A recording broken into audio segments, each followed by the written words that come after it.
역사 속 인물을 내내 맘대로 씹고 뜯고 맛보고 즐기는 역사 내피셜 그놈 25화 시작합니다. 자, 오늘도 역사 스토리텔러 김재원 선생님, 그리고 심리분석가 배상훈 교수님, 그리고 오창석 평론가 송소미 아나운서 함께합니다. 자, 날씨가 꽤 쌀쌀해졌어요. 네, 추워요. 네. 이제 아침 저녁으로. 네, 가을이 확실하게 이제 된 것 같다. 네, 늦여름 느낌이 없이 그냥 여름에서 바로 그냥 가을로. 어젠가 그젠가 하늘이 오늘부터 가을이야라고 딱 얘기해주더라고. 네, 어제 이 일산 넘어오는데 진짜 하늘이 높더라고요. 괜히 이제 가을 하늘 네. 공활한데 그 말이 나오는 게 아니다 싶을 정도로 진짜 깔끔했습니다. 네, 그리고 우리 그 조상님들이 이 절기를 정말 기가 막히게 정해놨어요. 올해처럼 이렇게 잘 맞는 것도 없는 것 같아요. 네. 진짜 말복 지나니까 바로 네, 오, 쳐서 이거 되니까 바로. 딱 느껴지더라고요. 그래서 와, 역시 오랫동안 쌓여온 노하우는 무시할 수 없다. 오랫동안 이 탄탄하게 쌓여 있는 그 경험과 지식 무시할 수 없다. 여기 계신 두 선생님도 바로 그런 케이스 아니겠습니까? 빌드업 해드렸는데 어떻게? 날씨에서 두 선생님 칭찬으로 넘어가는 빌드업. 그런가요? 받아들여요. 네네네. 아, 지금 날씨 얘기 길어서 순간 딴 생각하고 있어요. 날씨 얘기 힘 안 빼려고 지금 딴 생각하고 계시다가 갑자기 질문 들으니까 당황하셨어. 배원 선생님 이제 완급도 좀 줬어요. 꿀배합이라고 하죠. 아니요. 내 피부 건강을 위해선 꾸준한 관리가 필수입니다. 믿고 쓰는 완벽 기초 피부 케어 솔루션 아이세라와 함께 시작하세요. 세안 후 당김없는 완벽한 세정력을 지닌 클렌징 폼으로 깨끗하게 맑은 세안하시고요. 일주일에 1회에서 2회 정도 빙하 머드팩으로 노폐물을 제거하고 또 모공 관리하시고요. 잠자기 전에는 지친 피부에 활력을 넣어주는 피테라 수면팩으로 3스텝 관리해주시면 다음날 아침 세안할 때 부드럽고 윤기 있는 피부를 경험하실 수 있습니다. 아이세라의 다양한 후기는 자사몰, 소노코스.net에서 확인하실 수 있고요. 지금 40% 할인도 되고 굉장히 이벤트도 다양하니까 꼭 한번 방문해 보시기 바랍니다. 완벽한 기초 스킨케어 솔루션 아이세라는 검색창에 소노코스 검색하시거나 EJ몰에서도 쉽게 구매가 가능합니다. 지금 추석 선물을 위한 고급스러운 아이세라 선물 세트도 함께 이용해 보실 수 있습니다. 지금 이 방송일 기준으로 해야 할지 모르겠는데 5일까지 주문을 하셔야지만 추석 전에 출고가 됩니다. 네, 여러분들 손노코스 아이세라 저 후기를 저희 게시판에 올려주신 분이 계시더라고요. 너무 잘 쓰고 있다. 그놈 게시판이었는지 수혜북 건지 모르겠는데 너무 잘 쓰고 있다고 고맙다는 말까지 쓰시면서 후기를 적어주신 분이 계셨습니다. 너무너무 감사했고요. 근데 그런 후기가 올라올 만한 제품이에요.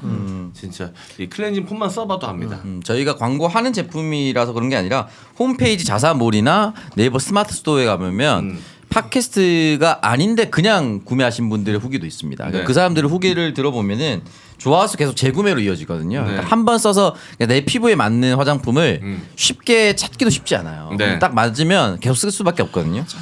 이 수면팩은 진짜 좋은데 물론 머드팩도 좋지만 머드팩은 아무래도 손이 조금 세안을 해서 씻어내야 되니까 네. 그게 좀 불편하시다고 느끼시는 분들 계실지 모르겠지만 수면팩 같은 경우는 바르고 그냥 자면 되니까 그리고 다음날 일어나면 진짜 윤기가 잘 자르거든 얼굴에 어쩜 이럴까 싶을 정도로 이 진짜 얼마나 혜자스러운지는 여러분들이 써봐야 합니다. 예.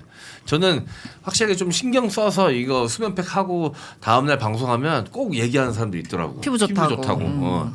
여러분들 꼭 한번 이용해 보시길 바라겠습니다. 아이세라의 클렌징 폼, 수면팩 그리고 머드팩까지 3종 대표 상품이니까요. 많은 이용 부탁드리겠습니다. 소노코스 아이세라였습니다. 마치 구름 같은 아이스크림 크림 광고입니다. 마치 구름 같은 크림은 청정 제주에 마유가 함유되어 있어서 건조한 피부를 촉촉하게 유지해주고 피부 장벽 기능에 도움을 줍니다. 게다가 향유 무첨가로 피부 자극을 더 줄여서 향유에 의한 알러지 유발을 차단했습니다. 마치 구름 같은 크림은 오일 대신 비즈왁스를 사용해서 피부에 가볍게 발리지만 흡수력은 더 높였습니다. 아기를 위해 깔끔하고 순하게 보습하세요. 아기 그리고 엄마 아빠를 위한 온 가족용 보습크림 네이버에 마치 구름 검색해주세요. 네, 아이스크림 크림이 이름을 바꿨습니다. 마치 구름 같은 아이스크림 크림. 저희가 이게 몇 주째 계속 말씀드렸으니까 이제는 다 아실 거예요, 그죠? 네. 자, 마치 구름만 검색하셔도 이게 나오는데 훨씬 용량도 커지고 안에 들어가 있는 성분도 훨씬 더 업그레이드가 돼서 돌아왔습니다. 맞아. 그전 네. 이게 약간 이름 따라 간다 그러잖아요. 네. 아이스크림은 뭔가 촉촉한 느낌이고 네. 마치 구름으로 되니까 발림성 진짜 구름 같아. 어. 발림성이 엄청 부드러워요. 네. 끼임이 없고. 그리고 저희 오프닝에 이제 계절 변한다고 얘기했잖아요. 네. 본격적으로 피부 쪽 관리를 더 많이 해야 됩니다. 건조한 시기. 여름철에 샤워 많이 하셔서도 이제 보습크림 많이 바르라고 했었는데 가을철에 본격적으로 또 트기 시작하거든요. 네. 그러니까 마취구름 같은 아이스크림 크림 같은 거 맞아. 미리미리 듬뿍 발라주시면 네. 피부 보호하시는데 너무 좋습니다. 네, 가을 겨울 준비. 사실 그 마치 구름 같은 아이스크림 크림 하나면 충분히 씁니다. 또 대용량이라서 충분히 쓰시니까 아마 봄까지도 충분히 쓰실 겁니다. 열심히 온몸에 다 바르시는 분들도. 네. 근데 이제 온가족용 크림이라서 여러 사람이 바르면 또 금방 또 소모가 되겠지만 혼자 바르신다고 생각하면 충분히 오랫동안 쓰실 수 있는 양이니까요. 여러분들 꼭 한번 이용해 보시길 바라겠습니다. 자, 가을 겨울 준비는 마치 구름 같은 아이스크림 크림으로 끝내세요. 자, 오늘의 주제 선생님께서 공개해 주시죠.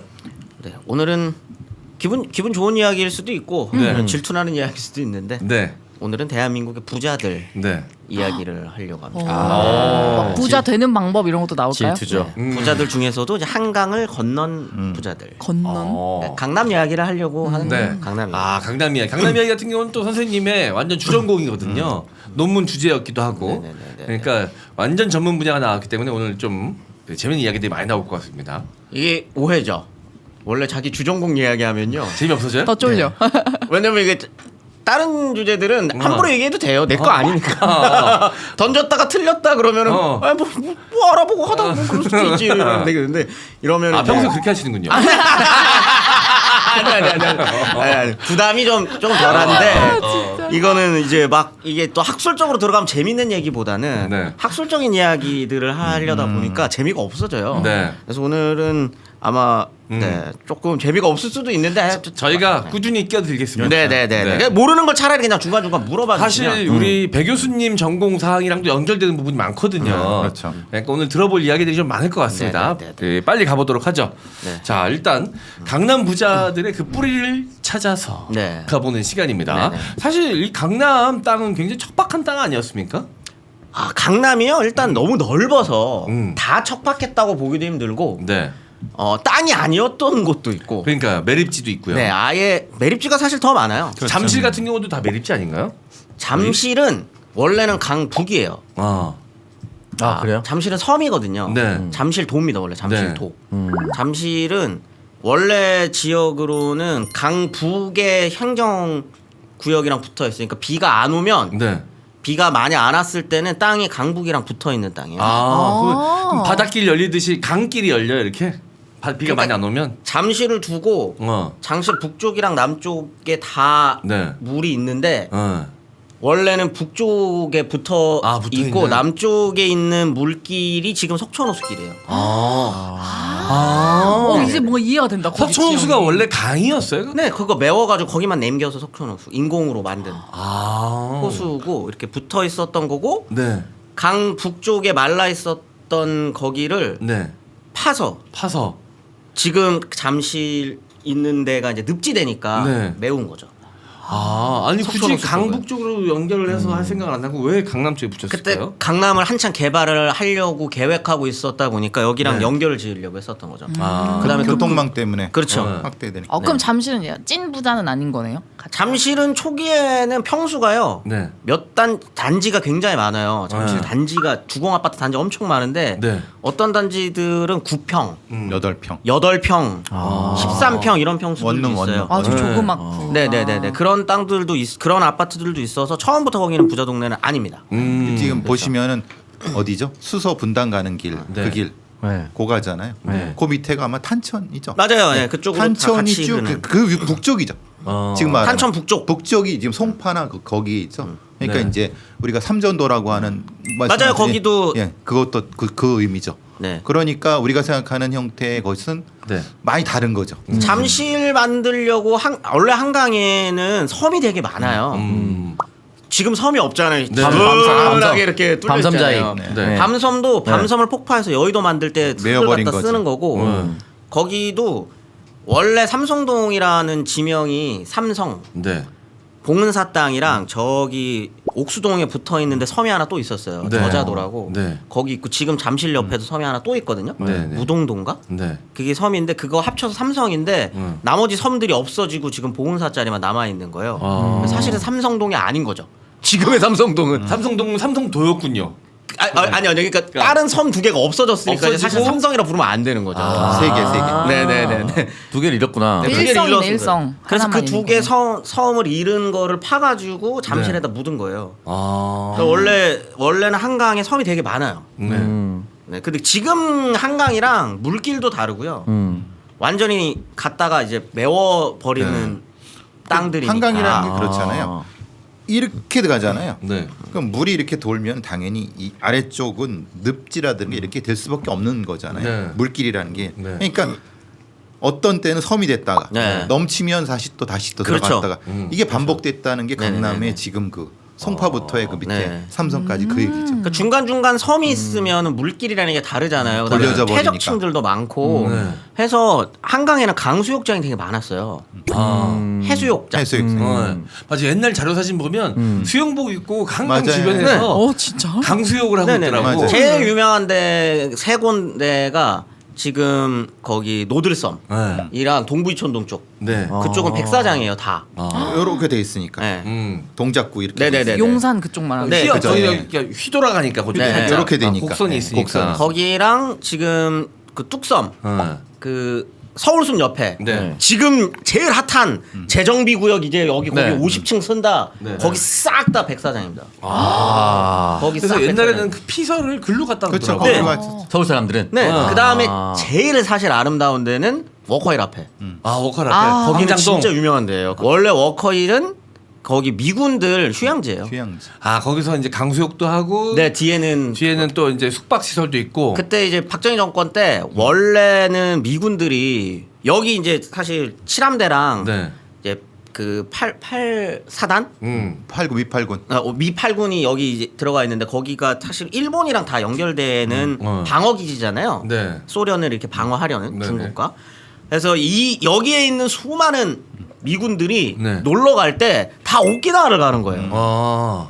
휴가로 아. 일본을 가는 거야. 네. 빡친 거죠, 박정희. 왜 우리도 놀 때 있는데 응. 일로 놀러 오라 그래라고 해서 만든 게 워커힐입니다. 아 물을 좋게 만들었구나. 근데 여기 그래서 카지노도 만들고. 네네 맞아요. 맞아요. 그래서 거기에다가 호텔도 좋은 거 짓고 아니면 여기에 여기 백사장도 있으니 저기 물놀이 할 수 있는 공간도 있으니까. 그렇죠. 그래서 거기 만들고 강변북로를 까는 거예요. 아. 김포공항에서부터 한마에 가라고 미군들. 저기 그럼 미군 좋은 일만 시킨 거예요? 아니, 이제 그러니까 본인도 좋았죠. 당연히 왜냐면은 거기에 여러 가지 이유가 있었겠지. 뭐. 네, 자기 그 전에 거기 뭐죠? 안가. 안가 궁정동 거기 안가. 궁정동 만들기 전에는 워커힐로 때렸거든요. 그래서. 지금 거기가 워커힐 뒤쪽이 아차산성. 네네네네. 고구려의 보루 아차산성이고 우리가 온달 네. 네. 거기 있고 그 앞쪽이 워커힐이고 중곡동 그쪽으로 그러니까 물이 들어오는 쪽에서 거기서 보면은 진짜 아름답습니다. 아름다 어디가 보면 몽촌토성이나 네. 그쪽이 보이는 그러니까 삼국이 쟁패했던 거기에 네. 아주 위치가 좋은데 시야가 좋고 이런 서울에 수많은 한강뷰 호텔들이 있는데 네. 가장 아름다운 건 워커힐입니다. 아 진짜요? 왜냐면 굽이치는 게 보여요. 그죠. 한강이 굽이치는 게 보이고 거기서 들어왔다 나가잖아요. 음. 왼쪽으로 들어갔다 오른쪽 나가. 워커힐이 제일 비싼가? 그렇진 않죠. 그렇지는 않아. 뭐 과거에는 그랬지. 근데 이제 문제는 거기는 개발 제한 시그니에, 구역이기 때문에 시그니에. 개발 제한 구역이었는데 거기 개발을 제한돼 있어요. 네, 그 그쵸? 뒤쪽에 중곡동 그쪽인가 저도 아. 봤는데 실제로는 거기 많이 개발이 안 돼 있어요. 그럼 워커힐 호텔을 제외하고 그 주변의 풍광들을 다 그대로 인 그대로예요. 상태구나. 지금 그대로. 지금은 이제 W 호텔도 있고 거기 이제 워커힐도 네. 있고 네. 같이 있잖아. 거기 또 수영장이 있었단 말이야. 그래서 옛날에는 그 워커힐 풀장, 약간 잘 사는 사람들이 놀러 가는 풀장. 아, 그렇죠. 있었어. 수영장. 네. 연예인들 많이 가는 곳 막 응. 이러면서. 핫한 수영장이었었어. 그- 박정희 그래서 박정희 때나 가능했던 거네요. 여기 그렇죠. 개발해. 사실 부산도 마찬가지거든요. 지금 이제 웨스틴 조선. 거기 동백 섬이에요. 그린벨트입니다. 야 여기 뷰 좋네. 호텔 지역 들어간 거예요 그냥. 아 진짜. 요즘 같으면 한경단지에 난리가 난리 날 텐데. 옛날에 그런 게 어딨어. 근데 재밌는 건 그린벨트는 박정희가 만든 겁니다. 아, 자기가 묻고 자기가 풀고 뭐 다 했군요. 아니 그때는 전이었죠. 그린벨트를 선언하기 전에 거기를 먼저 하고 워커힐을 나중에 그 묶은 거구나. 바끝에를 이제 묶은 거죠. 뭐야 그린벨트로. 자기는 할 거 다 해놓고 그럼 다 묶어서 남들 못하게 만든 거예요? 자기 게 아니잖아요. 아, 억울해. 자기 얘기 것처럼 들으면. 했으니까. 하나. 네, 거의 뭐 지 것처럼 했죠. 근데 거기가 진짜 아까 말하는 왜 거기가 앞쪽에 하남 위에서 네네네. 그 지역이 왜 그랬는지를 그렇죠. 가보면 알 수 있죠. 이게 사실 서울의 역사를 이야기할 때 네. 태초에 그럼 서울인이 누구냐라고 하면 백제 사람들이에요. 그렇죠. 네. 그다음 태초에 강남인이 누구냐? 어. 되게 신기하거든요. 백제 사람들이 태초에 강남인이에요. 어. 거기 밑에 네. 풍납토성이랑 네. 거기 몽촌토성이 네. 삼성동까지 해서 이렇게. 도읍이잖아 도읍. 그러니까 지금 풍납동이 네. 주성입니다. 아. 풍납성이 주성이고요. 백제 주성이고. 그리고 밑으로 가면 몽촌토성이 있잖아요. 네. 그 옆으로 가면 거기는 전쟁 가면은 고지대로 올라가고 싸우는 성. 방어토성, 네. 방어성. 그래서 몽촌토성이 거기 있고 위로 올라가면 아까 붙어 있었다 그랬잖아요.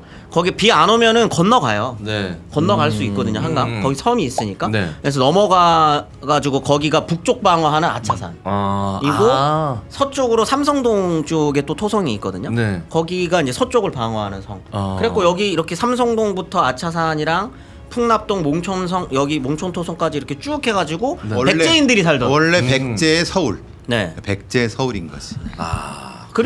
그리고 난 다음에도 계속 서울에는 사람이 살아요. 네. 고구려 사람들도 거기 살고요. 네. 그러다가 신라 사람들이 거기 살고요. 그래가지고 거기에서 나오는 그런 어떤 묘 같은 데 보면 신기하죠. 그러니까 백제식, 고구려식, 네. 신라식 다 섞여 있습니다. 네. 왜냐하면 추가로 계속 사니까 사람들이. 그러다가 그러다가 고려 때는 이제 남경이라 그래가지고 그때는 이제 지금의 한양 사대문 쪽 네. 그쪽에 이제 고려 사람들이 살다가 거기 이제 조선이 거기에 도읍을 정하게 아. 되니까. 강북인 거지. 진짜 강북. 네. 그냥 원래 서울은 사람들이 오랫동안 살던 땅입니다. 굉장히 네. 오랜 시간. 네. 1000년 이상? 그 이상? 2000년 살았죠. 살았죠. 2000년을. 네. 알겠습니다. 그 서울이 이제 부촌의 상징이 된 건 그러면 언제부터라고 이야기하면 될까요? 한양 때죠. 한양 때죠. 왜냐면 한양 때라고 하는 거는 이제 조선. 조선 때인 거죠. 모든 나라가 다 그래요. 네. 고려 때도요. 특히 고려 때부터 그게 좀 심해지는데 지난 시간에 저희가 쭉 고려 시대 조금씩 할 때마다 이제 그 고려 귀족들에 대한 이야기를 할 때 네. 예, 그 개성 근처에 있는 사람들을 중심으로 정치가 귀족들이 만들어진다고 했잖아요. 네. 그 말은 뭐냐면 수도 근처에 살면 네, 그냥 이겁니다. 네. 짱 먹는 시절이기 때문에 네. 이 시기도 마찬가지죠. 한양 근처에 살면은요, 네. 당연히 부자 양반들이 되는 거고 사림들이라고 하는 조선 시대를 장악하고 있었던 이 사림 세력이라고 하는 사람들도 원래는 뭐 경상도 지역에도 있고 이렇게 있지만 네. 결국에는 자기가 관직 생활을 하기 위해선 올라와야 되잖아요. 네. 그러다 그러면 보니까 집이 있어야 되는 거고. 그럼요. 터전이 있어야 네. 되는 거고. 그래서 지금 초기에 서울 그러니까 한양 사람들 중에 부자들은 그럼 어디 살았냐라고 하면은 그 기록들이 남아 있는 걸로 하면은 옛날에 그 사림들 이야기할 때 동인 서인 네. 막 이런 얘기 하잖아요. 그게 거주지 갖고 나누는 거거든요. 네.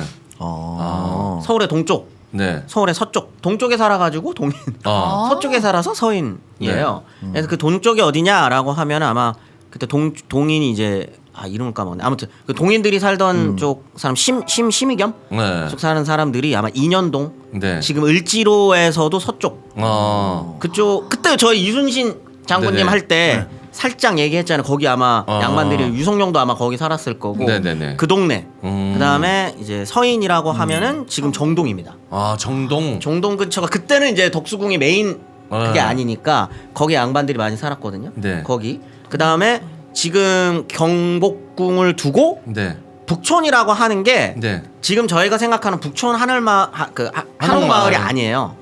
지금 서촌이 북촌입니다 원래. 아. 네네. 돌아서 있죠. 그죠. 네. 그쪽이 아마 양반들이 주로 이제 많이들 왕족들이랑 네. 많이 살거든요. 거기가 아마 부자들이 주로 살던 왜냐면 곳이었다. 궁궐 뒤쪽이고 뭐 궁궐 근처니까. 식주금족. 남이는요? 그건 나중에 갈라지는 한참. 거예요. 네.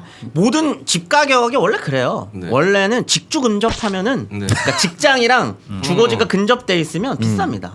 오랜 이론인 것 같아요. 그럼요. 앞으로도 불변하지 않을까요? 그렇죠, 그렇죠. 그냥 경복궁 근처에 있으면 땅값은 당연히. 네. 그때 직장 경복궁이었으니까. 그때는 그러면 최고의 메카는 강남이 아니라 강북이었겠네. 종로 쪽이니까. 당연하죠, 당연하죠. 여기는 이 바깥으로는 쳐주지 않습니다. 네. 네, 저희 그때 한 명이 할 때 압구정 거기 뭐 압구정에 거기 산 게 아니고요. 놀러 가는 놀러 간 데예요. 거지. 별장이었구나. 배 타고. 그러니까 거기가 자연이라고 생각해서 그래서 만든 그럼요. 거겠지. 그럼요. 거기서부터 쭉 정자 내려가는. 지어놓고 놀러 간 거지. 네, 놀러 가는 거죠. 네. 네. 근데 그때부터 동서고금을 막론하고 부자들은요 모여 삽니다. 와. 지금도 마찬가지거든요. 네. 예, 그럴 수밖에 없는 게 이제 뭐 가격이 다 부동산 투기 때문에 그러는 게 아니라 네. 물론 요즘은 더 그것 때문에 더 모여 살기도 하지만 네. 이게 인적 인프라예요. 거기 가야 내가 더 잘 나갈 수 있는 인맥도 얻을 수 인맥도 있고. 얻을 수 있는 거고 그냥 심리적으로는요. 송소미 아나운서가 저 옷을 입고 있잖아요. 그지 같잖아요. 예. 근데 그지 같아요? 아니 예를 들면 저런 교수님 패션을 제가 빨리 받아줬어요. 그러니까 저런 패션을 고급이라고 생각하는 사람이 모여 있으면은 패션이라는 것은 올라가는 거예요. 말하자면 자신의 일종의 생활 풍습을 이해해 주는 사람들끼리 모여 사는 거예요. 고급의 풍습이라는 것이 이게, 네. 이게 사실은 근데 애매하잖아요. 그렇죠. 옷이라는 것도 돌고 도는 거고 그리고 사는 것도 돌고 돌잖아요. 이상해도 그럼요. 지들끼리 인정해 주면은 계속 이게 상류층 문화가 형성돼요. 이 가디건 이제 안 입을 거야. 아니 그냥 예를 예를 들어 설명되잖아. 가디건의 문제겠니? 그래서 90년대까지도 조사를 해요. 서울시에서 계속적으로 조사를 하거든요. 네. 이 동네마다의 계층 어. 계급들을 조사를 이렇게 쭉 하면 90년대까지 80년대가 넘어가면 강남이 압도적으로 최상위 계층이 네. 엄청 높이 사는 동네가 되긴 해요. 네. 근데 이상하게 그 지도들로 이렇게 표시가 돼서 빨갛게 되어 있는 데가 이제 잘 사는 사람들이거든요. 네. 강북에도 남아 있는 지역들이 있어요. 네. 평창동? 그게 그렇죠. 최상층. 평창, 성북, 그다음 네. 종로, 성수. 그다음에 아, 성수 쪽은 아니죠. 한남. 한남동. 이 지역은 그대로 빨간색입니다. 네. 90년대까지도. 그 말은 이들은 강 건너서 안 가는 거예요. 왜? 여기까지 90년대까지도 지금도 마찬가지죠, 사실. 네. 인프라가 대기업 회장들, 네. 그다음에 정재계 인사들이 네. 모여 사는 거예요. 그들은 강남을 가는 사람들은 이제 그 이름을 그렇게 붙여요. 신흥 부유층. 약간 졸부 이런 느낌인가? 갑자기 부자 아니, 뭐 되는. 졸부? 거야. 아니고 어쨌든 나는. 전통적 부자는 우리다. 그렇죠. 진짜 그렇게 생각해요. 대한민국을 움직이는 건 아직은 우리야. 아 그래서 막 찐 부자들은 다 한남동 산다고. 그렇죠. 그게 아직도 그런 남아 있는 거구나. 예전엔 병창동, 네. 그다음에 한남동. BTS. 네, 이런. BTS. 근데 사실 그게 보면 거기가 살기가 좋아요. 한남- 직주 근접이라는 게 이제 지금은 이제 많이 한남 더 힐 깨졌지만, 있고, 거기가 이제 굉장히 풍광도 수려하고요. 그렇죠. 네. 뷰도 네. 있고.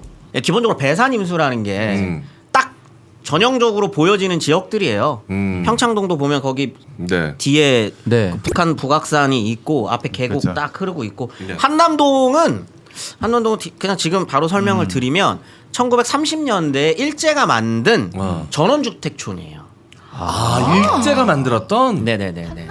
전원주택촌이면 그래도 그 일제 강점기 시절에 좀 잘 살았던 일본인들이죠. 일본인들을 일본인들을 위한 곳이구나. 잘 사는 지역인데 이게 여러분들이 상상을 하실 때 지금의 서울을 걸어 다니시는 분들은 많이 없잖아요. 네. 근데 이제 저는 무슨 뭐 이제 뭐 이렇게 답사도 다녀야 되고 그다음에 네.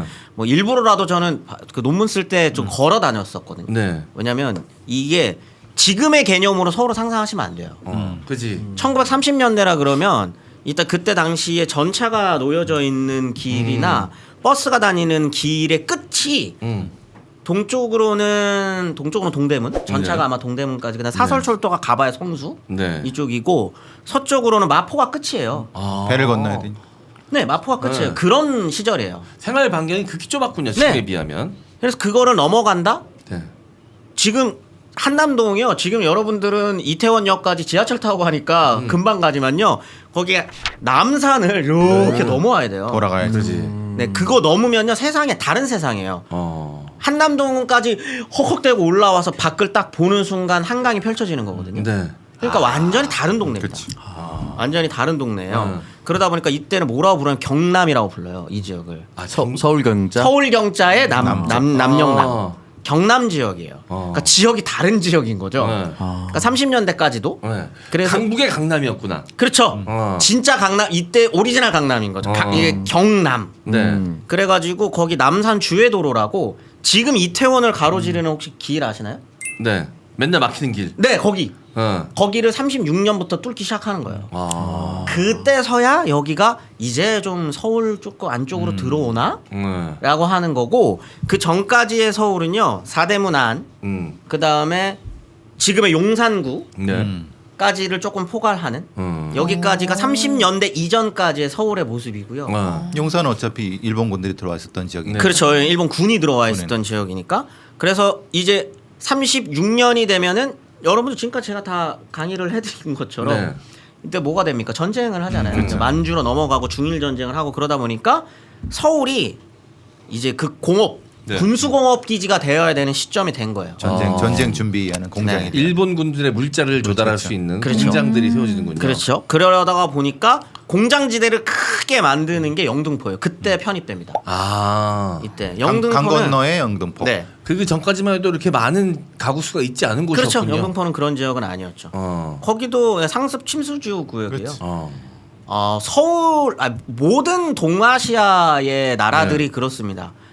유럽은요. 중세 유럽에서 근대화가 되는 과정의 핵심이 나무와의 싸움이에요. 네. 거기는 나무가 사람이 사는 데를 계속 치고 들어옵니다. 숲이 나무들이. 네네. 그래서 이거를 어떻게 관리하느냐가 도시를 만들어 나가는 핵심이고요. 네. 동아시아는요. 물이죠. 물과의 싸움이에요. 치수를 얼마나 잘하느냐가 네. 도시화의 척도입니다.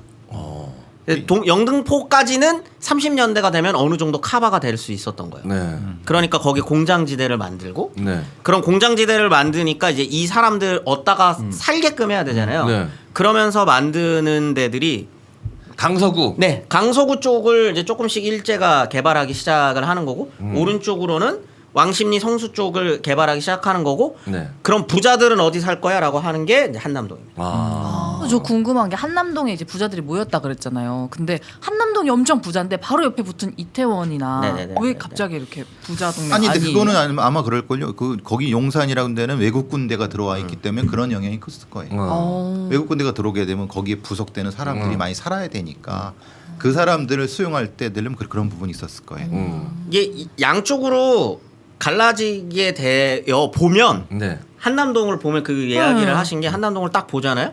그러면 필지가 굉장히 그러니까 필지라는 게 집 한 채의 네. 공간이 굉장히 큰 데들이랑 네. 작은 데들이 그렇죠.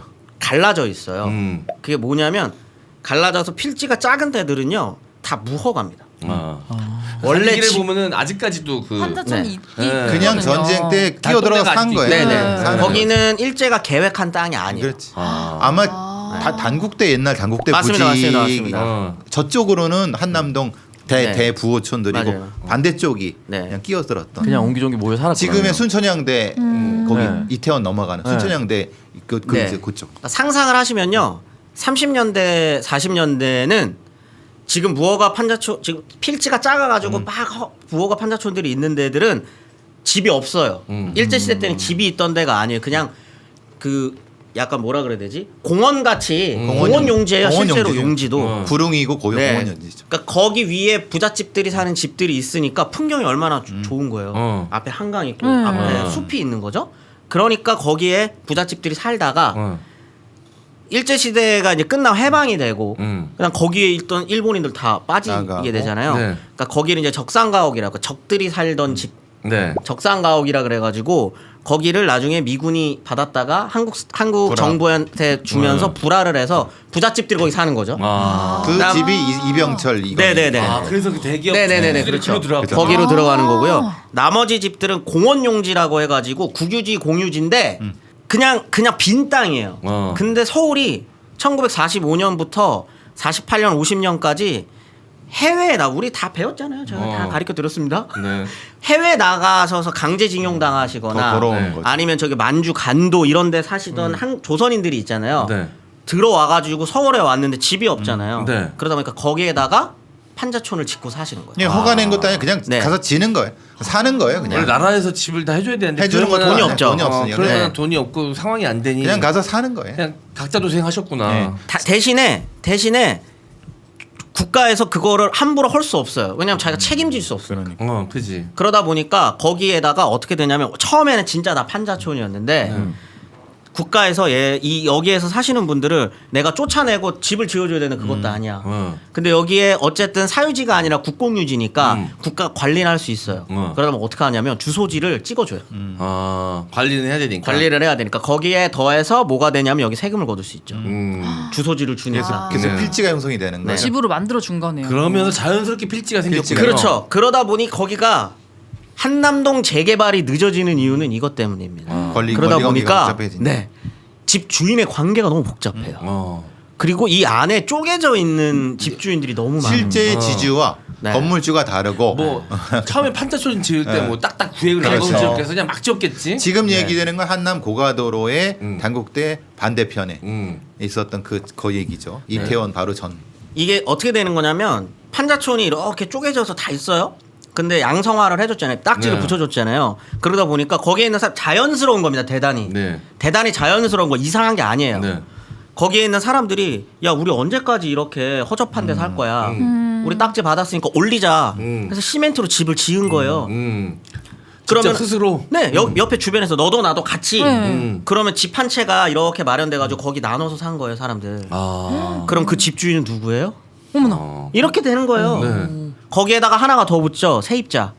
예전에는 쪽방이라고 해가지고 네. 집이 하나 있어요. 응답하라 1988도 마찬가지고 옛날에 혹시 드라마 한 집은 세 가족 한 지붕 아래 세 가족이 사는 거예요. 네. 벌집방이죠, 벌집방. 집 네. 주인이 있고 뭐 문간방도 있고 뭐 지하방도 있고. 지하방도 네네네네. 있고. 그 전체 건물의 주인은 없고. 그렇죠. 아 누군지 모르고. 그렇죠. 예. 근데 그게 어떻게 되냐? 그냥 세입자가 이렇게 나눠져. 옛날에는 옛날에 정이 있었을 때는 네. 이게 뭐가 문제냐? 물세, 전기세가 문제예요. 물세, 전기세를 한 지붕 아래 네. 하나 그 계량기를 하나만 달아요. 네. 그러면 누가 많이 누가 썼는지 많이 써도 어떻게 어떻게 알아? 알아? 그렇죠. 그러다 보니까 서로 각박해지기 시작하고 야 계량기 따로 달아. 라고 해서 다가구 주택이라는 게 개념이 만들어져요. 일본식 고메다가 되는 거예요. 네. 일본식 고메다. 야 그런 거 하나 하나가 다 어떻게 그럼요. 보면 역사의 일제- 역사. 일제 강점기랑 연결되어 다 연결되는 거죠. 아또 아픈 역사랑 연결되어 있는 거기 부분이군요. 가보면 어떻게 집이 어떻게 되어 있냐면요. 그냥 올린 거예요. 그러니까 뭐 흙벽돌 같은 네. 걸로 진흙칠해서 올린 것처럼 올린 건데 저걸 어떻게 올렸을까? 이렇게 올리면은 옆에도 올려야 돼. 다 같이 이렇게 따로 같이 쭉 무슨 예술 것처럼 올려. 이게 뭐 대단한 게 아니에요. 거기에 사는 사람들은 자연스럽게. 네. 자연스럽게. 야 옆에 야 김씨는 야 거기 김신호 저거 올리던데 야 우리 가만히 있을 거야? 야 같이 해. 너도 야 니네도 같이 해. 그래서 그냥 거기에 같이 올린 거예요. 지주들은 아니었는데 그렇지. 지주라는 게 없죠. 국유지 공유지니까. 근데 일단 집을 지었으니 시간이 지나면서 자연스럽게 지주 개념이 자기가 됐겠네요. 된 거예요. 예. 그 다음에 이게 굉장히 안타깝다기보다는 네. 그냥 자연스러운 겁니다. 그러다 보니까 권리를 주장하게 되죠. 네. 왜?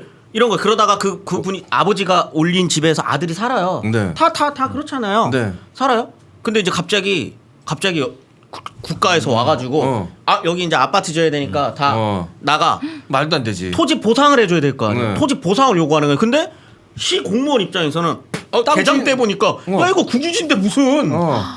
근데 여기 사는 사람들 입장에서는 30년 이상을 여기 살았어요. 그러니까 그거에 대해서는 인정을 또 해줘야지. 보상을 해줘야 될 거예요. 근데 그거 당연한 거거든요. 그지. 이래서 시작되는 투쟁이 80년대 후반부터 일어나는 철거민 투쟁인 겁니다. 그 영화도 되게 많이 됐잖아요. 그게 가장 대표적인 곳이 목동이고요. 네. 나중에 상계동까지 가는 상계동까지 거고 네. 지금 저희가 많이 잊고 있지만 사당동, 흑석동, 거기 상도동 이쪽도 다 똑같아요. 그렇게 해서 만들어지는 땅들인데 네. 이 토지를 어떻게 인정해 줄 것이냐가 80년대부터 진행이 되는 무허가 판자촌에 대한 이 소유권에 대한 인정 이게 이제 서로 간의 싸움이 되는 거예요. 근데 그들은 생존을 해야겠고 살려면 집이 있어야 되는데 뭐 허락된 공간이 없으니 그래서 지역구 나라에서도 용인했고. 그렇죠. 그게 또 재밌는 게 뭐냐면 이거 부자들 얘기해야 되는데 벌써 시간이 이렇게 됐네요. 또 재밌는 게 뭐냐면 이게 국가에서 그들로 이동하라고 한 지역들도 있어요. 예를 들면 이제 청계천을 나중에 네. 김현옥 서울시장 얘기할 때 말씀드리겠지만 이제 복개 해버리고 네. 거기를 이제 고가도로를 놔야 되니까 네. 거기 원래 이제 하천변은요 원래가 빈민촌들이 모여 살기 빈민들이 모여 살기 좋습니다. 왜냐하면 상하수도를 그러니까. 돈 안 내고 해결할 수 있잖아요. 거기 그냥 하천 물 끌어다 쓰면 네네네 되니까. 거기다 끌어다 거기다가 쓰고 오물 그냥 오물도 버려도 버려도 되니까. 되고 하다 보니까 자연 발생적으로 빈민가들이 형성되는 곳은 동서고금을 막느라고 하천가예요. 왕초도 염천교 맞아요. 밑이잖아요. 네네네. 왕초. 거기 이렇게 형성되는데 그들을 뚝 뜯어다가 옮기는 곳이 두 군데 가장 대표적인 곳이 여러분이 아시는 한 군데가 목동이고요. 네. 한 군데가 광주대단지 지금의 분당이. 성남 분당. 네, 네. 근데 목동이랑 광주 다 잘 사는 사람들 아니에요? 그러니까 그걸 또 거기 그게 이게 이게 굉장히 가슴 아픈 거예요. 지금의 광주의 구시가지. 네. 구시가지가 성남 구시가지가 지금 네. 그건 성남 거고. 구시가 광주대단지고 네, 목동도 목동은- 마찬가지고 왜 거기서 그래서 성남 사람이냐 분단 사람이냐 네, 갖고서 따라 또 달라져. 서로 싸우죠. 그 차이가 분당 있어요? 사람들은 절대 성남 네. 사람이라 그러지 않아. 그렇죠. 지금의 마장동 고기 음. 하는 데 있잖아요. 네. 축산물 거기 가면 천변에 이렇게 나가서 천변에다 말뚝박고 이렇게 집을 이렇게 뭔지 아시죠? 거기가 딱 네. 전형적인 그 모습입니다. 그러니까 청계천의 옛날 모습이 천에다가 천변에다가 이렇게 말뚝을 박고 이렇게 여기로 집을 이렇게 쭉 짓는 거예요. 베트남의 수상가옥이라고 생각하시면 돼요. 약간, 네. 약간 이 조그마한 필로티 구조. 네네네네네네. 그거를 그렇게 하니까 복귀를 못 하잖아요. 그걸 그대로 떠다가 광주로 갔다가 네. 놓고 목동으로 갖다 든 거예요. 그 많은 목동은 사람 안양천은 개발되기 전이었으니까 안양청변으로 그렇게 옮긴 거죠. 그냥 갖다 놓은 거고 그리고 나중에 목동이 또 개발이 돼서 지금은 잘 살고 또 쫓겨난 거고. 근데 이제 또 쫓겨났어요? 그리고 또 쫓겨나는 거지. 근데 이제 목동 주민들은 이게 어떻게 보면 80년대 민주화 운동이 성장하던 그 시절이니까 네. 어떻게 보면은 조금 그래도 그나마 조금은 이득을 보셨어요. 조금은 왜냐면 투쟁이 진짜 치열했습니다. 왜냐 이건 기록이 남아 있으니까 야 이거 니네가 박정희 정권 때 우리 여기서 살라고 해서 여기 산 거야. 일로 쫓겨나서 일로 온 건데. 이러면서 투쟁이 정당성을 얻을 수 있었던 거죠. 네. 우리는 우리가 살고 싶어서 한 게 아니라 니네가 여기 보낸 거잖아. 그리고 투쟁이 이어지다가 이건 좀 가슴 아픈 이야기인데 투쟁이 갈라져요. 왜냐하면 국가에서 그걸 갈라치게 합니다. 어떻게 갈라치기를 하냐면 내부 분열 정책을 썼구나. 네, 집을 그때 옮기라고 해가지고 옮겼을 때 받아가지고 소유권을 갖고 있는 분들이 있었어요. 네. 그분들이랑 세입자를 갈라치게 합니다. 그래서 소유하신 분들한테는 집 한 채를 보상을 해줘요. 주고. 이게 목동의 네. 구단지의 네네네네. 주인인 거고 딱지 있는 사람은 그렇죠. 가져갈 수 있다. 네. 근데 딱지가 없어 세입자야? 그러면 안 돼. 언제 아니면 그 힘이 약해질 수밖에 없겠구나. 갈라지는 순간. 그래서 투쟁의 결이 이제 근데 어떻게 보면 저였어도 그랬을 거예요. 한 채 받은 사람들 입장에서는 아무리 그 전까지 투쟁을 같이 하고 아무리 우리가 지금까지 몇십 년을 같이 살던 세입자라고 몇십 년씩 사시거든요 세입자들. 근데 그렇다고 하더라도 야 나는 받았으니까 이제 됐지라고 생각할 것 같아요. 저 같아도. 대체 그만하자 이제. 네, 우리 그만하자. 받았어. 그만하자. 우리 너는 또 받았잖아. 이렇게 되다 보니까 세입자가 갈라집니다. 이 투쟁의 결이. 그러면서 그분들이 부천, 그다음에 서울 더 바깥으로 네. 쫓겨나게. 그리고 되죠. 그 집주인들은 지금의 양천구 목동의 네. 구단지 네. 구단지의 주인들인 거예요. 그래서 그걸 그걸 쫓겨난 사람들이 그럼 부천이랑 막 예, 인천 쪽으로 이렇게 이제 다 나가시는 흩어져요. 거죠. 그래서 아. 이제 부천에 얘기가 나오는 네네. 거예요. 그래서 이제 서울시는 그거를 파악했잖아요. 오케이 갈라치기 하면 되는구나. 그래서 처음부터 갈라치면서 개발되는 땅이 노원입니다. 합동 재개발이라고. 네. 오케이 그러면 민간 건설사들 들어와서 야 조합이라는 걸 설립해. 집주인들이랑. 지금 그 방식이 그렇게 고정된 그러니까 거예요. 세입자와 집주인의 갈라치기가 효과적이라는 걸 네. 이제 알게 됐으니. 예전엔 국가개발에서 민간개발로 가서 손쉬운 방법이 된 거죠. 근데 민간개발은 욕심을 넣으니까 그들 알아서 하는 그 노하우 때문인지 국가에서 뭔가 보상해야 되는 그 일이 있으면 꼭 나눠서 해요. 그럼요. 갈라치기가 왜냐면 굉장히 하나로 쉽- 뭉치면 그들을 상대하기 힘들어지니까. 그래서 무슨 문제가 나눠. 생기냐면은 꼭. 아파트 단지 임대 단지가 생기는 거죠. 지금 그 가장 최근에 있었던 그 철거민 투쟁이라고 불릴 수 있는 용산 참사도 네. 갈라치기의 결과입니다. 집주인들은 그 투쟁에 끼지 않았어요. 세입자분들이죠. 거기 이제 권리금이나 이런 거에 대한 보상 문제들 네. 이런 것들을 이제 투쟁으로 연결시켰었던 것들 집주인들 입장에서는 뭐 네, 뭐 보상 받은 거니까 네. 그 문제가 80년대부터 이제 만들어지기 시작을 하는 거죠. 근데 그 동네에 살면서 직접 그 동네를 일구고 그 동네의 가치를 만들어내는 건 어떻게 보면 세입자들이거든. 그렇죠, 네. 그렇죠, 맞습니다. 건물의 가격을 올리는 거는 들어가 있는 가게 주인인 거잖아요. 근데 다 올려놨더니 나는 그냥 하루아침에 나가야 되는 입장이고 높아진 가격에 대한 보상은 건물주만 받는. 이게 그게- 극단적으로 이제 영상에 나온 거죠. 그게 이제 가장 이제 말씀 안 하셨지만 사실은 광주 성남이 성남 구시가 형성되게 되는 게 광주 대단지 투쟁 때문에 그때 엄청 많이 사람도 죽고 그랬던 네. 그거. 네, 그 옆에 이제 분당이라는 것이 생겨서 네. 완전히 성남 사람과 나눠지는 그런 비극도 생기는 거고. 네. 자, 이제 강남 얘기로 넘어가야 네, 되는 강남 시간이 다 넘어가야 돼가는데. 되네. 너무 자, 이제 재밌네. 강남 얘기로 넘어갑니다. 오, 큰일 났네. 자. 강남 얘기 하기 전에 할 얘기가 굉장히 많았는데. 네. 강남 시즌 2 해주면 안 돼요? 아, 그래 너무 어떻게 오늘 재밌어. 오늘 두 편을 뜰까요? 그냥 두 편짜도 저는 상관은 없어요. 저도 상관없어요. 오늘 네. 또 네.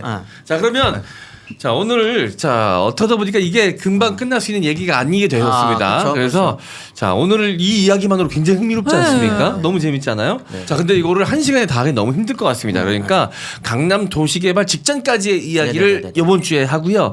강남 개발 이야기를 바로 다음 주로 네네네. 넘겨서 이어서 가도록 하겠습니다. 네.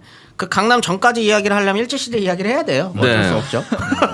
아까 말씀드린 것처럼 상상을 하실 때 20년대까지의 서울은 음. 사대문, 그 다음에 용산 네. 딱 여기까지라고 생각하시면 됩니다. 이렇게 있다가 근데 왜 용산에 모여 사냐면 네. 용산이 원래가 일본인들이 살던 땅이에요. 네. 근데 그 전에는 청나라 애들이 살던 어. 땅이에요. 이게 또 굉장히 옛날로 걸어서 어디까지 거슬러 그럼 올라가요? 용산은 계속 외 사람들이 살던. 네, 왜냐면 외국군 주둔지가 제일 좋은 데기 때문에. 네. 지금도 외국 사람 사는 거 네, 같아요. 그러네요. 군대의 주둔이 좋기 때문에. 네. 한강은요 왜 한강이 됐습니까? 넓어요. 네. 굉장히 넓은 강이고요. 조선 시대 사람들 입장에서 이건 거의 그냥 바다의 연결선이라고 생각하시면 돼요. 어. 그 정도로 큰 그죠? 지금 우리가 생각하는 큰 배가 아니니까 이때 당시에 진짜 큰 배는 폭이 너무 큰. 네. 네네네네. 맨날 그 뭐 김시덕 씨나 이렇게 우리나라의 강에 대해서 유현준이나 이렇게 뷰현준이라고도 얘기하는 얘기할 때 폭에 대해서 프랑스 세느강 어디 유명한 런던의 템즈강 도보다리가 있어요. 우리는 한강에 도보다리가 없죠. 큰일 나죠. 폭이 1km 막 이렇게 네, 되니까 1km 가 넘는데요. 그러니까 그렇게 느낄 수 있는 거예요. 우리 다리 놓아서 걸어 다닐 수 있는 공간이 아닌 거죠. 네, 그러니까. 저 답사한다고 그 원효대교 넘다가 중간에 돌아왔습니다. 무서워서. 그 중간에 좀 무서워요. 무서워요. 왜냐면 바람이 엄청 불고요. 맞아요. 그 걸어서 가는 게 쉬운 일이 아닙니다. 저도 한두 번 정도 귀신이 있다고요? 자전거로 넘어갔던 적은 몇 번 있고 걸어서는 한 나도 두 번 왜냐하면은, 있는데 바람이 밤에는 진짜 무서워. 그리고 무서워요. 바람이 세요. 네. 진짜 강바람 진짜 무서워요. 어. 그래서 사람이 저는 사실은 거기서 뭐 사람이 스스로 죽었다 생각하지만 빨려서 떨어지는 네. 게 있어요. 날아간 사람도 있었어요? 굉장히 무서워요. 한강 한번 네. 걸어서 가보세요. 강바람 세. 옛날에 돈 없을 때는 몇 번 했다. 택시가 없어. 큰일 났어. 큰일 났어. 진짜 큰일 납니다. 아무튼 지리 개념을 그렇게 생각하시면 됩니다. 이 시기 저희처럼 뭐 차 타고 다니고 지하철 타고 다니는 게 아니잖아요. 그러다 보니까 여기는 바다의 연결선이 그래서 이름들이 다 진이잖아요. 양화진. 뭐 이렇게 이제 진짜 노량진. 무슨 게 아, 노량진. 한강진. 네, 한강진. 그게 포구예요, 포구. 그게 한강진 말씀하신 게 거기 용산이잖아요. 네. 거기에 이제 외국군이 배 타고 들어 정박하잖아요. 아 한강진 거쳐서 들어왔구나. 그러니까 그게 용산인 거잖아요. 그게 개념이죠. 네, 옛날에 그 고구려 광개토대왕이 그 한강을 따라서 정벌을 내려가는 쭉 게 내려가는 땅입니다. 그 한강이 그렇게 넓기 때문에 가능했던. 그게 이제 그것 때문에. 아무튼 그래서 용산의 메인 스트림이 원래는 양화진이에요, 양화진. 네. 지금 마포랑 용산 네네. 겹쳐 있는 네네. 그 양화진이 양화대교와 자이언티. 네, 양화대교 그렇죠. 제가 좀 왔습니다. 어디냐고. 그러지 말고. 네. 택시 지금 우리의 택시 절두산, 드라이버. 네. 양화진, 이게 다 하나씩 다 얹어. 너무 근데 그런 거 무시하고 가는 건 배 교수님밖에 없어요. 나는 무시하는. 거기가 언제 개방이 되냐면 한 원래 소절 해볼 줄 아실 것 같네. 흔히 얘기하는 강화도 조약 조일수 조교 때는 3개 항구가 네. 개항이 되잖아요. 그러다가 이제 5개 항구가 이제 목포 이게 더해지면서 5개 항구 개항됐다가 네. 그 청나라랑 맺어요. 저희 1888년인가? 네네. 청나라랑 수교를 하거든요. 네. 이제 근대식 네. 수교.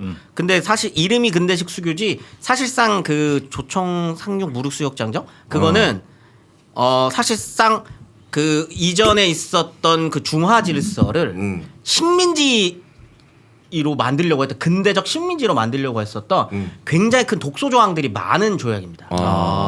불평등 조약이죠, 말하자면. 불평등 조약 중에서도 불평등 조약.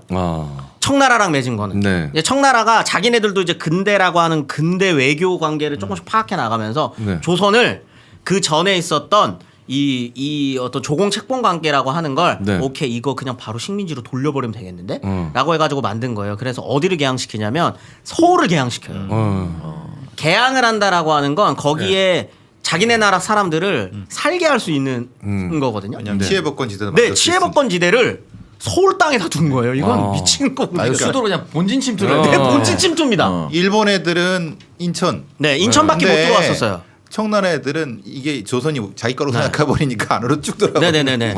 근데 청나라가 이 1888년에 이거를 맺으면서 네. 서울 땅에다가 자기 근거지를 둔 거예요. 양화진에다가 네. 거기에다 만들어 내다 보니까 거기가 청나라 사람들이 살다가 이제 식민지가 됐잖아요. 네. 얼마나 알짜 땅입니까? 그러면서 그 청나라 애들을 쫓아내고 네. 일본 애들이 이제 살게 되는 땅이 용산입니다. 거기가 용산 땅이 되는 거예요. 거기 그러면서 자연스럽게 러일 전쟁을 하는 과정에서 거기에다가 군사 시설을 둬요. 1904년 5년 이후에. 용산 네. 병기창이나 지금 용산 17사단 조선군 17사단 거기 주둔지가 다 거기만. 네. 이게 청나라가 들어왔던 지역의 주둔지에 일본군이 들어오게. 그대로 들어오는 거죠. 네. 근데 그렇게 되면서 사실은 청나라 군대가 바로 네. 개입할 수 있는 근거, 일본 군대 개입할 수 있는 그 비극이죠 사실 우리나라. 그래서 일본 애들한테는 식민지 시기의 도시 정책이라 그러면 그렇게 씁니다. 네. 북진이라고 표현하거든요. 네. 북진 정책이에요. 한양의 이북 땅을 점점 점령해 나가야 돼요. 용산의 이북이죠. 네, 네. 용산의 이북 땅. 그래서 조금씩 갉아먹습니다. 그래서 남산 쪽을 먼저 점령하고요. 네. 1910년 이전까지 통감부가 그래서 원래 남산에 있었어요. 네. 통감이 남산에 있으니까 그러니까 용산 밑에 그 강가를 낀 데서부터 네. 저기 이제 남산까지 점령을 한 거예요. 그런데 거주지로 올라가는 거죠. 그리고 이제 1910년에 강제 병합을 한 다음에 1912년에 통감을 총독부화해야 되잖아요. 네. 오케이, 그럼 우리는 제대로 북진한다라고 해서 강화문까지 박아버리는 거죠. 그래서 이제 점점 북진을 하면서 원래 대한제국 시기에 있었던 개발 계획, 네. 고종이 나름대로 근대화 계획을 하려고 했었던 건 뭐였냐면 경운궁, 그때는 이제 덕수궁이죠. 네. 덕수궁을 중심으로 전차가 어디로 가냐면 오른쪽 왼쪽 이걸 횡이라 그러나? 네. 종이라 그러나요? 횡단, 횡. 강화문에서 봤을 시베리아 횡단 열차. 맞죠, 횡이죠, 횡. 네. 횡입니다, 횡. 원래의 역사 빼고 다른 그냥 때 감이 없어. 횡이구나, 횡. 야, 죄송합니다. 나랑 별 차이 없네. 횡. 그건 반말이지.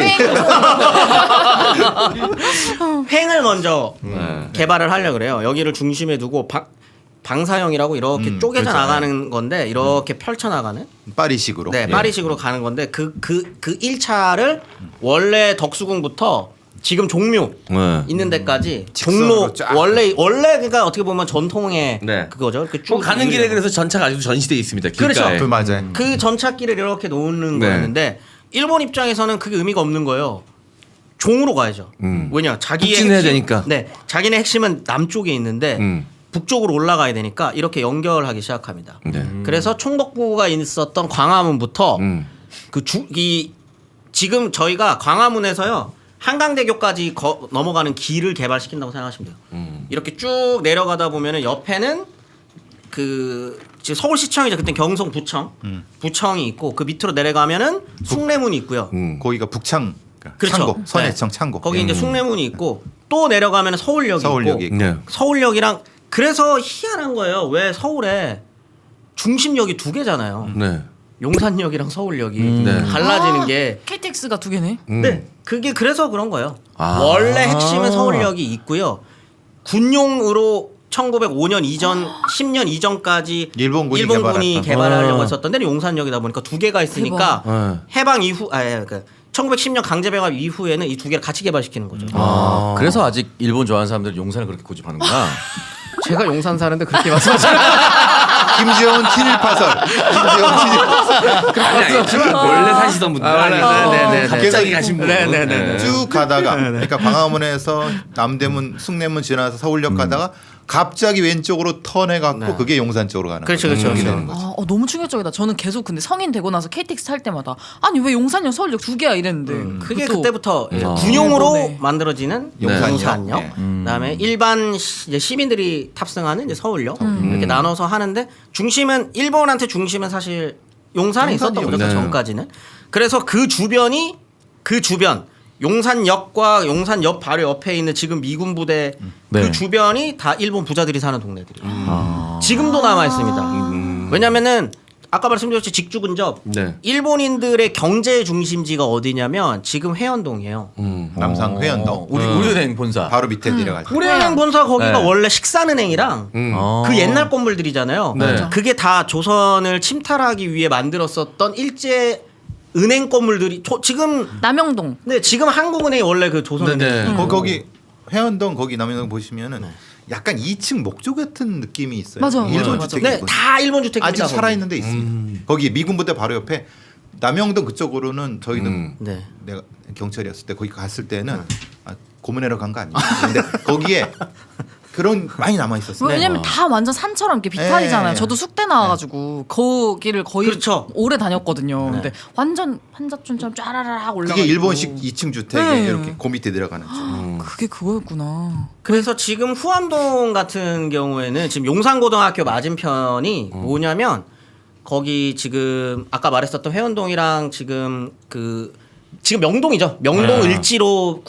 부근에 있는 돌아가는 데. 일본인들의 그 주거지예요. 네. 거기로 출퇴근하는 사람들이 네. 주로 사시던 데가 지금 후암동 용산고 앞에 있는 그쪽 일대에 보면은 아직도 사택이라고 네. 회사의 주택지들이 남아 있어요. 어마어마합니다. 의리의리합니다. 네. 거기 일제 건물들 같은 거. 네. 그러니까 진짜 식민지 시기의 부자들이라고 하면 당연히 일본인들이 주로 있다 보니까 일본인 부자들이 사는 지역이 이제 그쪽 지역인 거죠. 근데 그 일본인 부자 지역을 거기에만 있었던 걸 확장을 하는 게 아까 말했었던 한남동 쭉 이렇게 연결. 네. 그래서 후암동 재개발 이번에 들어갔잖아요. 그걸 어떻게 할 것인가에 대한 난립니다 지금. 그러니까 일본식 그 가옥을 어떻게 할 네. 것인가에 대한 논란이 지금 굉장히 네. 그걸 말 그대로 이제 보존해야 된다. 아니면 잔재다. 없애야 한다. 이게 논란이 되는 거죠. 개발업자들은 없애야 된다 하겠네요. 싹 밀고 다 새로 근데 지으면 김전 선생 되는데. 어떻게 생각하세요? 저요? 네. 아니 보존 어려운 질문이네요. 친일파 김지현 선생. 자, 이거 보존해야 한다면 바로 7.1프레임 들어가거든요. 싹 밀어야죠. 싹 밀어야 됩니다. 한옥 지어야 됩니다. 그냥 한옥. 거기 한옥 지어야 됩니다. 아, 민간 개발. 절충해서 약간 오마카세촌으로 만들고. 아니에요. 싹 거기 지어가지고 한옥 지어야 됩니다. 그래서 제가 준비해온 정세권이라는 분이 정세권 씨. 네, 정세권 씨라는 사람이 네. 방금 말씀하셨던 것처럼 북진을 식민지 시기 때 이제 북진을 하잖아요. 일본 애들이. 네. 근데 이때 뭐 조선에서 이거를 막아낼 수 있는 사람이 몇 없습니다. 근데 그거를 막아내려고 갑자기 뜬금없이 부동산 회사를 하나 세우시는 분이 있어요. 일본의 북진 전쟁을 막기 위해서. 막기 위해서 이게 그분이 이제 굉장히 정세권이십니다. 뜬금없는데 역사에 안 알려진 네. 분이에요. 최근에 여기 이제 책도 나오고 네. 권추광 정세권 뭐 이렇게 해가지고 100원짜리인가요? 시간 없어서 빨리빨리 진도 빼려고 이런 얘기를 할 때부터 너무 달콤했어요. 제가 또 단 건 포기 못 하거든요. 네네네. 건양사라는 부동산 회사를 차리세요. 이분이 뭘 하냐면 청계천 이북으로 이게 이제 살짝 우리가 지난 시간에 했던 김도한이랑 연결되는 네. 청계천 이북의 양아치가 이제 네. 김도한이었다면 이게 똑같습니다. 청계천 이북으로 일본식 주택들이 못 들어오게끔 네. 한옥을 때려 지으시는 분들이 이제 생기기 시작하는 거예요. 그 대표적인 분이 정세권이십니다. 나름 민족 의식도 있고 그럼요. 네. 뭘 지켜야 되겠다 하는데 외색의 주택이 들어오는 것을 네. 방지하는 네. 어떤 일종의 민족 운동으로서의 네. 지금 여러분들이 흔히 놀러 많이 다니시는 네. 익선동, 네. 북촌 한옥마을이라고 불리는 종로. 네, 네.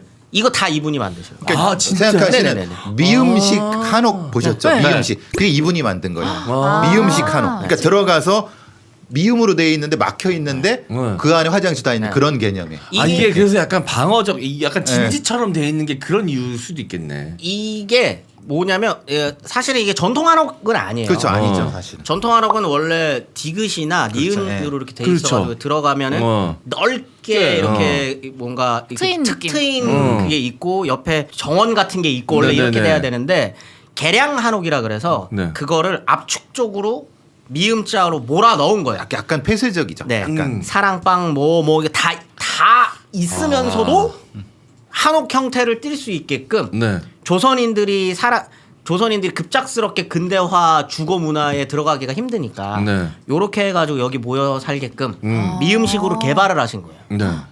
그래서 그게 만들어지는 데가 북촌 하는마을, 익선동, 창신동, 채부동, 개동 다.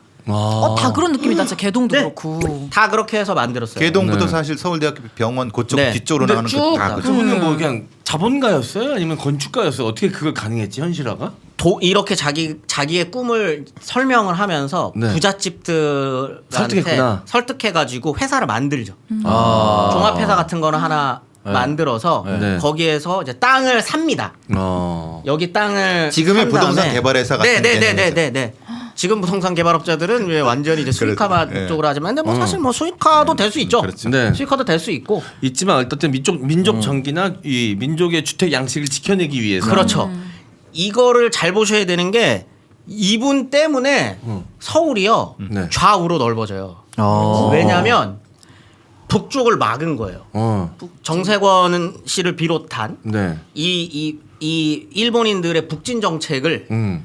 조선인들이 막은 거예요. 네. 그러다 보니까 집으로 일제가- 막았구나, 집으로. 일제가 이 경성이라고 하는 네. 이 땅덩이를 넓힐 때 어. 북쪽이 너무 막아놨으니까 다 조금씩 사면서 어. 이 북쪽으로 넓힐 수가 없는 거예요. 걔네들이 밀어낼 수 없으니까 밀어낼 그냥 수가 없는 거죠. 갈라져서 옆으로 돌아가는구나. 그렇죠. 그래서 옆에를 먹기 시작하는 거예요. 그게 신촌하고 네, 뭐 신촌 부근은 서쪽인 네, 거고 서쪽인 거죠. 남쪽이 청량리 영등포가 되는 거고 어. 동쪽이 성수 뚝섬이 되는 겁니다. 아.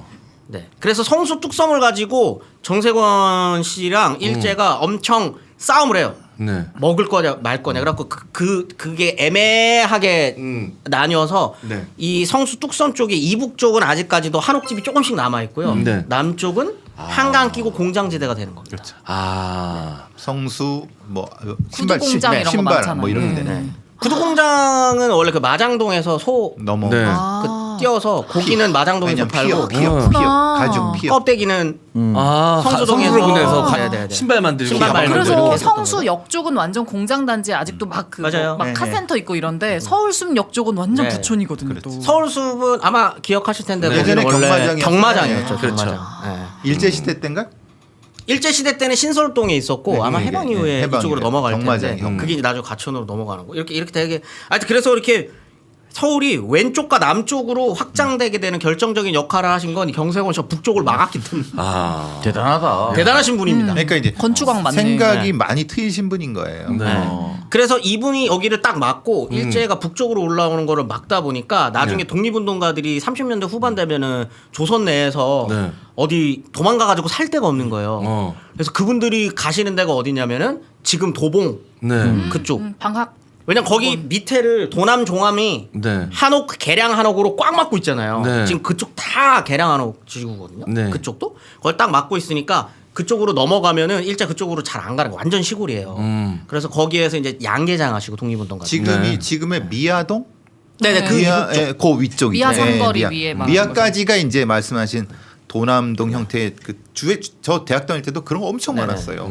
간성대, 네. 미아 저 수유. 성신여대 그쪽이. 그래서 도봉 쪽 그쪽은 일제 시대 때는 그거 답그 뭐냐 소풍 가는데요. 네. 기차 타고 소풍 가.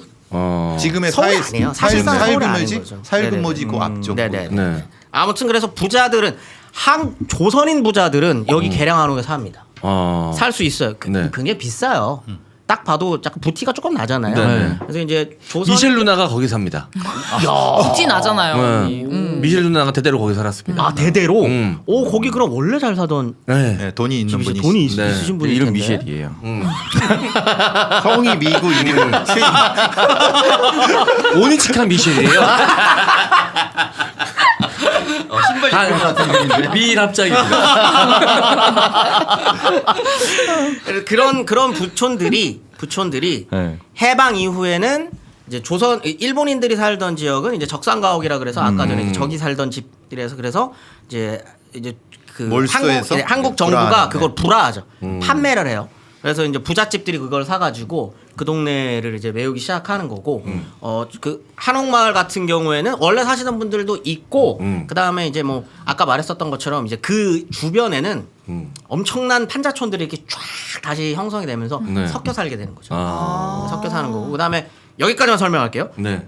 이 시기에 판자촌들이 사는 지역의 특징을 알아야 돼요. 네. 그게 뭐냐면 식민지기 때는 40년대 이후로 넘어가면 소개공지대라는 거를 네. 서울 시내에 뜬금없이 만들기 시작합니다. 소개공지대라는 거. 그게 뭐냐면 일제시대 때 건물은요. 일제시대 건물 양식을 따와서 건축을 하기 때문에 네. 목조예요. 네. 목조 건물입니다. 근데 뭐 사실 뭐 이전에 조선인들도 목조로 지었죠. 잡상가옥들 보면 다 목조죠. 네. 네. 네네네. 2층에서 네네네네.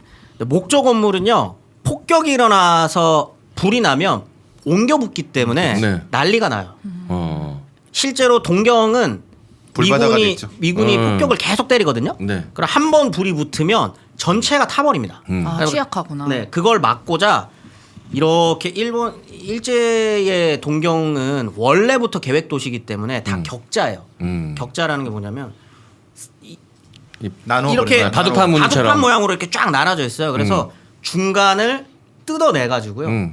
거기에는 소방도로를 만들어요. 네, 소방도로를 만들어요. 공원화를 합니다. 네. 왜냐하면 여기까지만 불 붙고 이 다음부터는 못 옮겨 붙게. 막기 위해서. 지금도 안산 같은 데 가면요. 소방도로 있습니다. 네. 주택단지 옆에 공원이 이렇게 막 격자로 있습니다. 그게 소방도로. 네. 근데 이제 조선도 좀 있으면은 폭격을 할 것 같은 거예요. 미군이. 그러다 보니까 원래 조선은 그런 게 없었는데 소개공지대를 갑자기 뜯어내요.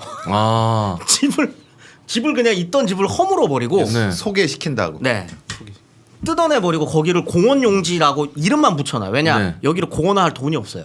지금 전쟁하는데 거기 공원 그러니까 빈 공간으로만 남겨두는구나. 집만 부시고 거기에 못 옮겨 붙게만 만들어 놓고 네. 그래서 일제시대 44년 45년 이때에 그 조선 그러니까 이 경성 지도 보고 있으면 희한하게 중간중간에 뜯겨져 있는데 공원이라고 돼 있어요. 그게 그냥 부신 거예요, 집을. 네. 그다음에 언덕배기들은 그냥 다 공원 용지입니다. 와. 언덕배기들. 왜 거기에 대포 네. 고사포 놓고 대공포, 쏘려고. 대공포. 대공포 놓고 쏘려고. 그래갖고 공원 용지화 하거든요. 근데 이게 해방이 돼요. 네. 그럼 거기가 뭐가 되겠습니까? 직주 근접. 어. 도심 내에 직장이랑 빈 공간. 가장 가까운데 빈 네. 공간이에요. 누가 들어와서 했습니까? 판자촌 딱 들어와서. 거기에 다 때려 짓는 거죠, 판자촌을. 그런 공간이 1945년부터 전쟁 그리고 60년대 초반까지 서울의 분위기라고 생각하시면 돼요. 개판이에요. 그런데 그냥 막 사람들 집 짓고 살고 있고 빼곡하게 그 고지대에는 판자촌들 쫙 들어서 있고 네. 잘 사는 지역은 진짜 한 10%도 안 되는 지역. 네. 그러니까 이게 미국의 원폭 투하로 인해서 일본이 패망을 하고 갑작스럽게 준비 안 된 상태에서 독립을 맞이하니까 그렇죠. 도시계획이나 이런 게 돼 있을 리가 없잖아. 없죠. 네, 없습니다. 네, 그다음에 일본도 뭐 30년대 후반부터 자기네들이 아까 전에 남산주회도로 그거요. 네. 끝끝내 식민지기 내에 완공 못했어요. 못했죠. 근데 왜 거기 부잣집들이 사느냐? 이제 그게 도로가 놓인다고 소문이 나고 언론 보도가 엄청 되거든요. 네. 이제 40년대 들어가면 그래서 거기 부잣집들이 거기가 어떻게 되냐면 필지를 일단 크게 떼어놔요. 여기 이제 개발할 거다라고 판매를 할 때 이 주택 짓는 애들한테 판매를 해야 되잖아요. 네. 걔네들은 판매를 할 때 필지 자체가 큽니다. 집의 필지 자체가. 네. 그러다 보니까 이제 부잣집들이 거기다 땅이랑 집을 사놓은 거지 완성돼 가지고 짜잔 하고 있었던 거는 아니었다. 후분양이었군요. 그렇죠. 필지 자체가 워낙 크니까 큰 집 짓기 좋고. 그렇죠. 네. 그렇게 해서 나눠져 있었던 땅이고 나머지는 진짜 아마 이 시기를 기억하시는 분들이 저희 팟캐스트 들으실까요? 네. 모르겠는데 들으신다면 아마 진짜 개판이라고 생각하시면 돼요. 서울은 제대로 왜냐하면 또 50년대 전쟁까지 겪었는데 네. 거기 그냥 막 섞여 사는 겁니다. 네. 무허가 판자촌이 전체 서울 시내 80%를 뒤덮고 있다고 해도 과언이 아니에요. 네. 그래서 사실은 우리가 이제 밑에 하수 관거가 문제가 된다고 하잖아요. 네. 지금 감낭 침수됐는데 요만한 것들이 계속 확장돼서 어디는 아직까지도 일제시대도 요만한 하수도가 있고 강북이나 이런 데는 이게 막 혼재되어 있는 섞여 있기 이유가. 때문에 어떻게 못한다는 거예요. 자, 도시계획이 그 이전에도 제대로 안 돼 있고 앞으로도 될 가능성이 안 보이는 1950년대 상황에서 네. 원래 1944년에 조선인 인구가 한 88만 정도 되거든요. 일본인들 빠졌으니까. 네. 근데 이제 47년, 48년간 120만. 해방 그다음에 전쟁 끝나고 나면 150, 160, 170. 이때 1950년대까지만 하더라도 한 300만까지 들어요. 계획은 안 돼 있고 판자촌은 늘어나는데 인구 수가 지금 몇 배가 뛴 겁니다. 네. 난리가 나는 거예요. 그냥 아. 껴서 사는 거예요. 껴서 사는 거고 그런 상황에서 이제 이때 당시에 유행하는 그 소설 제목이 뭐냐면 유행하는 말이었어요. 네. 서울은 10,000원이다. 맞아. 그 뒤에 많이 들어봤잖아. 가득 찼다. 네, 가득 찼다는 거죠. 음. 네, 그만큼 살 사람이 이제 없는 거예요. 서울 사람들이. 그러면서 이제 그 군부가 쿠데타를 일으켜가지고 이제 네. 앞으로 서울 계획하겠습니다라고 하면서 1963년에 네. 갑자기 서울시를 2배로 늘려요. 시역을 음. 2배가 늡니다. 한 네. 번에. 네. 그때 편입되는 땅이 강남입니다. 아 원래는 그러면 거기는 그냥 경기도 광주시 시흥시. 광주 네. 시흥시를 지금 한남대교를 기준으로 서초구까지가 아마 광주군 네. 원주면이고요. 광주군. 네. 왼쪽은 이제 시흥이었죠. 시흥이. 네. 그래서 영등포랑 붙여가지고 이제 네. 동작구 이렇게 들어가는. 북쪽은 은평구가 아마 고향 그렇죠. 군이었죠. 고향 김포. 네. 아. 이렇게 북쪽은 고향 붙여버린 거예요. 김포. 붙여버린 거. 그러니까 옆으로도 확장시키고 밑으로도 확장을 그렇죠. 시켰군요. 오른쪽은 양주. 양주. 땅을 먹어가면서 가는 거. 네. 지금 양주가 어디죠? 저기 중랑구인가요? 네네네. 네, 이렇게 돼 있어요. 예, 예. 그 일환으로 이제 강남 개발도 시작이 되는군요. 시작이 되는 게 이제 63년 이후부터 이제 시작이 되는 거죠. 그건 네. 자 이제 다음 이야기는 다음 시간에 강남 개발 이야기할 텐데 여기까지도 너무 흥미진진하죠. 강남까지 오는데 1시간 걸렸어요. 자 근데 그럼 어쨌든 다음 주도 흥미진진하게끔 네, 저희가 네, 네, 또 떡밥은 던져드려야 되니까. 네, 네, 네. 근데 강남하면 부자 네. 동네이기도 하지만 땅값이 유독 비싸단 네, 네, 말이죠. 네, 네, 네, 네. 이게 네. 인위적으로 이렇게 만들었다는 그거 살짝만 흘려주십시오. 그렇죠. 원래 66년에 처음에 개발이 용동 개발 계획이라고 불리는 그걸 공무원들이 주도했다고요. 공무원들이 비밀리에 자기가 공무원인 걸 밝히지 않고 네. 땅을 샀다가 이제 그거를 여기 앞으로 이제 딸 개발될 겁니다. 언론에 흘린 다음에 땅값이 뛰면 그걸 판매하는 거죠. 공무원들이 투기를 했구나. 근데 이제 그 돈을 공무원이 사적으로 취한 게 아니라 네. 강남 개발하는데 쓰긴 합니다. 네네네. 개발하는데 쓰고 남는 건. 남는 건 이제 정치장으로 들어갔다라고 주장하시는 선생님들도 있는데 네. 이제 근데 사실 강남 개발이라는 게 계속적으로 그런 메커니즘이에요. 땅을 미리 국가가 취한 다음에 네. 여기 개발될 겁니다 한 다음에 땅값 오른 거를 판매하고 근데 이제 대놓고 나라에서 살 수 없으니까 공무원들이 나가서 시킨 거구나. 비밀리에 구입을. 나중에는 이제 그게 이제 당연히 메커니즘이 그렇게 하다가는 안 되잖아요. 그래서 민간 합작 혹은 그 건설업자들한테 합작회사 주식회사를 하나 또 만들어요. 법인을. 네. 이게 언제 얘기예요? 70년대. 70. 네, 법인을 회사를 하나 더 만들려 그래요. 네. 그래서 걔네한테 이권을 주고 여기서 이권 얻은 것 중에 일부를 정치자금으로 빼서 쓰고 이런 경우도 있죠. 그게 강남 1970의 영화가 네네네네. 나오는. 그때 이제 큰 것들이 이제 대기업들도 그때 크게 되죠. 그럼요. 지금 우리가 알고 있는 물론 모든 재벌들이 다 그 메커니즘으로 성장했냐라고 하면 아니겠지만 우리가 흔히 알고 있는 큰 대기업들의 많은 부분은 강남 개발을 하는 과정에서 부동산을 통해 부를 축적해서 그걸로 현대. 다른 거를 개발하고 다른 어떤 그 문어발식 확장이라고 하는 걸 여기를 기반으로 시작하는 경우가 많아요. 국가가 자본을 축적하도록 도와준 네. 거죠. 도와준 거죠. 잠실은 롯데가 가져가고 네. 뭐 현대는 압구정신사. 그 다음에 이 삼성이 양재 이쪽. 대기업들이 자기네들 기업 가치 같은 거 할 때 이제 그런 걸 하잖아요. 그때 많은 수의 대기업들이 본인들의 자산의 가치를 공개를 하면 정말 많은 수가 강남 땅을 땅값, 때문에 땅값. 자산 가치가 올라가는 경우가 많아요. 네. 신세계는 청담 쪽이 엄청 네네. 많고요. 삼성은 양재 자기네들 사옥 있는 땅도 주변이라고 생각하시면 됩니다. 네. 근데 그게 사실은 생산력 있는 게 아니라 직감만으로 네. 하니까 사실은 그게 좀 그렇죠. 네네. 사실은 좀 그렇죠. 그러니까 우리나라 재벌들의 시초도 이 강남 자본 개발과 축적사가 되는 그 시작을 괴를 같이 한다. 너무 충격적이다. 예. 여기까지 이야기 드리고 자세한 이야기 다음 주에 이어지도록 하겠습니다. 여러분들 너무 재밌죠? 너무 궁금하시죠? 다음 주까지 이어서 서울 그리고 강남 개발사의 흑역사 전달해드리도록 하겠습니다. 자 그럼 오늘 방송 여기까지 하시고 자 너무 재밌어요. 저는 그래요? 빠져서 들었습니다. 창석 씨 어땠어요? 저도 재밌었습니다. 네. 강남 개발 얘기를 하려다가 가기 전에 대한민국 도시 서울이 어떻게 개발됐는가, 어떻게 찢어졌는가까지 들으면서 너무 흥미진진했습니다. 다시 파생되기 시작하면 여기에 이제 정치 이야기도 더 들어갈 엄청 거고 많이 뭐 엮인 얘기하겠죠. 이야기들이 많은데 일단 저희는 도시개발 위주로 할 테니까 다음 주 강남 개발 이야기 많은 기대 부탁드리겠습니다. 다음 주에 만나요. 안녕.